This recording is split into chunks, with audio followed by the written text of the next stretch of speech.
Hello and welcome back. We're going to talk today about miracle-mindedness and how you perceive yourself.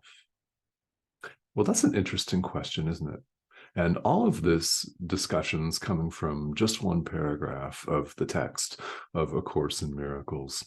So, and that is specifically chapter 3, section 4, the section that's entitled Error and the Ego.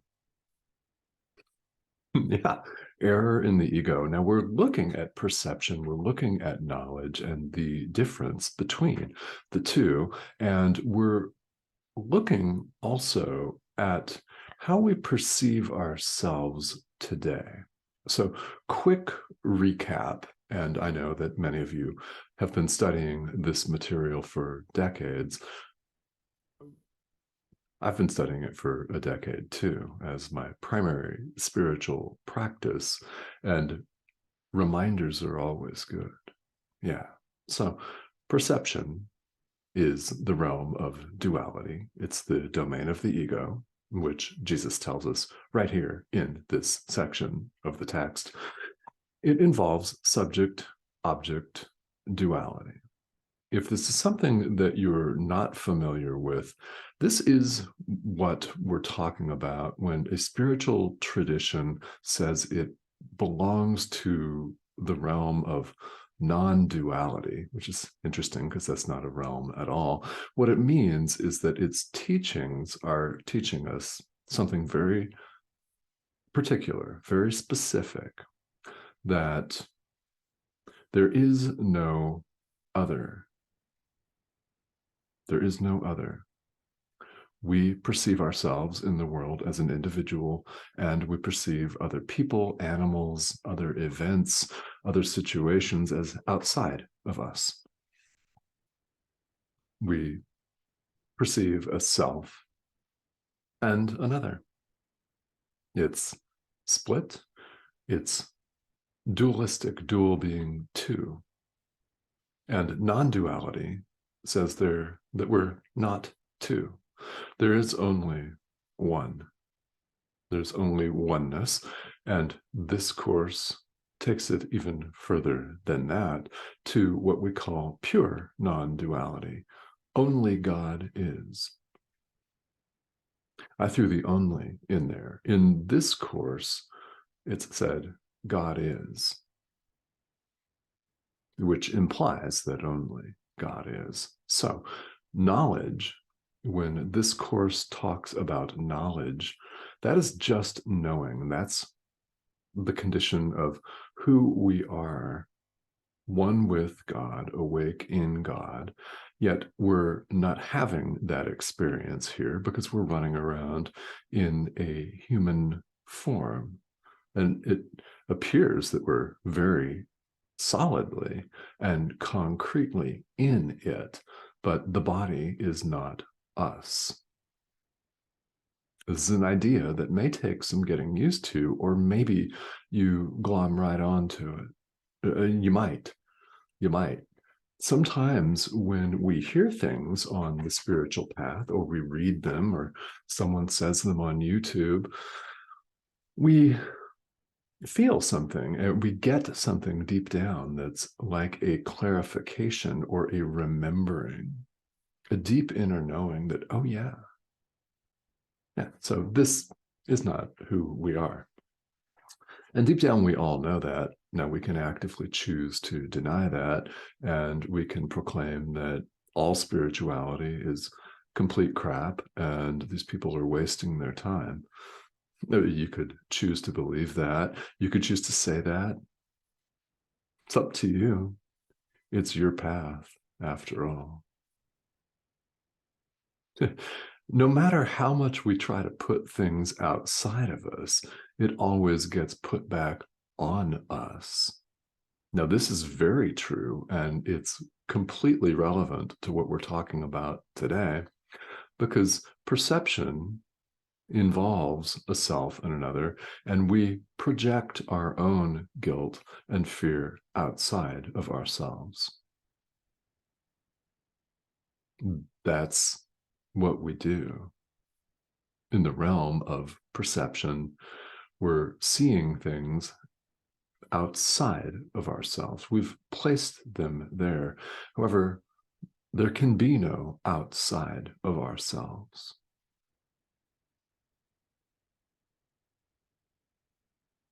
So this does mean when we lash out and judge and blame, we're lashing out at ourselves. We're blaming ourselves. We're attempting to blame what looks like another person, only there is no other. There is no other. And at the same time, when we forgive, who are we forgiving? Mm-hmm. Yeah, yourself. Another idea here that this course and the practice of true forgiveness teach us is that there is nobody out there.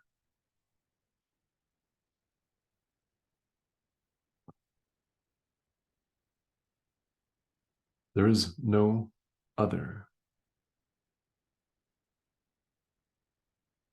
So this does not mean nihilism.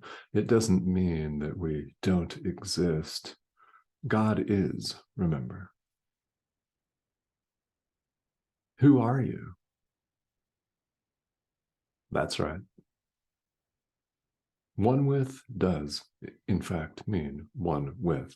And what we're doing here with this course, what we're doing collectively on a spiritual path, whatever that outward form looks like for you, what we're doing is we're removing the blocks to truth, to our awareness of love's presence, as this course puts it. We're removing the barriers to our experience of who we are. We're removing the blocks to truth, like a veil, like a passing cloud, like peeling the layers of an onion, and, as we talked about in the last video, deleting files, deleting harmful, spammy, virus-laden files from your mind. Hitting the delete button over and over. We're clarifying, or if you want to call it purifying, we're learning or purifying our perception and learning to perceive truly. So we see here that there is right-mindedness and wrong-mindedness, and we're capable of both. Right-mindedness is also known as miracle-mindedness. Wrong-mindedness, the realm of the ego, individuals competing with other supposed individuals. The way we've set it all up here in this lifetime with our fantastically competitive economic systems where one person strives against another, always against versus against. Those words predominate in our societies.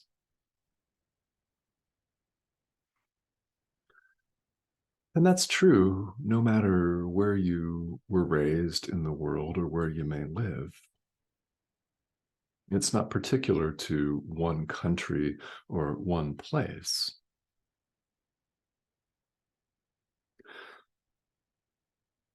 That's wrong-mindedness when we perceive ourselves as separate from anything or anyone. Right-mindedness, miracle-mindedness. True forgiveness is the expression, the practice of right-mindedness. This course aims for right-mindedness. We're invited to allow our inner teacher to run the show and direct our forgiveness.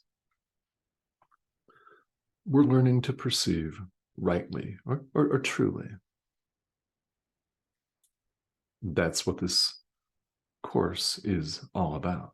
Now, when we do, we'll have forgiven ourselves, we'll have forgiven the world. And from there, it's very easy and automatic for God to take the final step himself. We've prepared ourselves for knowledge. We've prepared ourselves for awakening. We've got to do the prep work because we're the ones having the dream. Yes, there's help available. Your inner teacher will help you. And there are plenty of other resources, like this image that you see on your screen. There are lots of resources as we go through this. We're never alone. You're not alone. Right-mindedness heals misperception. It's healing. And this is a miracle in light of how we all see ourselves. This is a miracle in light of how we perceive ourselves. How do we perceive ourselves? Well, it's a good question. This is something that we all deep down instinctively and intuitively know the answer to. How do you perceive yourself? Do you perceive yourself as the Son of God, perfect, healed, and whole, one with your Creator, one with... Do you perceive yourself as such? Do you perceive yourself as a miracle worker? Or do you perceive yourself as highly limited, totally limited, anxious and depressed, incapable of understanding these ideas, incapable of practicing these ideas? Do you perceive yourself as lazy? Do you perceive yourself as a procrastinator? I don't know. I don't know. In a lifetime, we perceive ourselves as all of this and more. It really depends on what we're fixated on at the moment, doesn't it? This is an invitation to perceive yourself differently as who you are. And I know that you know who you are. It's an invitation for all of us.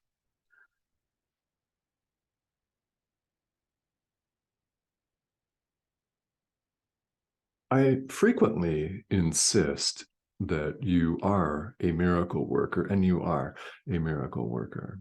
How can I say this? Well, a miracle is any shift. It's any shift from fear to love, from the ego to God, from dark to light, from death to life, if you prefer, because that's also a good way of putting it.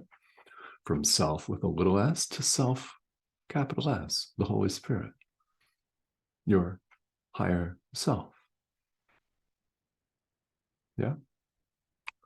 Any shift, no matter how insignificant or inconsequential it may appear at the time, and it could seem pretty insignificant sometimes, doesn't it? It's smiling at your neighbor doesn't look like bending spoons. It doesn't look like moving mountains or feeding the masses, healing the sick, raising the dead. It doesn't look like that necessarily on the surface, but how is it any less powerful? Very first sentence of this text, of chapter 1 of the text. There is no order of difficulty in miracles. No order of difficulty. What this means is that each one is exactly like another. That means that, in truth, there's no difference between smiling at your neighbor and lightening their day and yours, and moving mountains with the power of your own thought, picking them up and placing them somewhere else. There's no difference. You are, therefore, a miracle worker. And I invite you to see yourself as such. I do. This can, and I hope it is for you, this can be very liberating. That's the intention. That's the point, is to get us all to recognize that miracles are accessible. We're entitled to them. They are our birthright. They are accessible and open and available to each and every one of us. Now, you could deny that and say, I can't do that, and none of us can stop you. However, you can stop yourself. I know. Miracles are accessible to all of us. So, how do you perceive yourself? I invite you to try this on, to try it. Perceive yourself. See yourself as a miracle worker. See yourself as someone who forgives the Son of God. See yourself as the Son of God. See yourself as bringing healing to all that lives. Try that. You may find that it's more lightening and more empowering and uplifting than perceiving yourself as incapable, as less than, as grossly limited. Yeah, try that. Try that, because you are a miracle worker. And yes, I insist. And it doesn't matter if you agree with me or not. Isn't that nice? We have the ability to reject any spiritual teaching categorically, if that's what we want to do. How do you know that all of this is true? Well, if you want proof, do it. Yeah, that's how we learn that these teachings are the truth, is through our own application, our own practical moment-to-moment application and experience. That's what spiritual practice is all about. It's about the decision you make right now. Not 10 minutes from now and not 10 minutes ago, but right now. So how do you perceive yourself? How do you choose to see yourself today? All right. The subscription button is right over here. Thank you to all of you who've recently joined me. And I'd love to have you. Comments and questions are always welcome. And definitely please check out the link to my Patreon page, where I'll be starting a live stream on Saturday, the 11th of February. Actually, that's Saturday here in North America. So for those of you in Australia and New Zealand, Sunday, the 12th. Yeah, here it's going to be Saturday the 11th, and details will be over there. This is an opportunity for us to spend more time than just 15 to 20 minutes.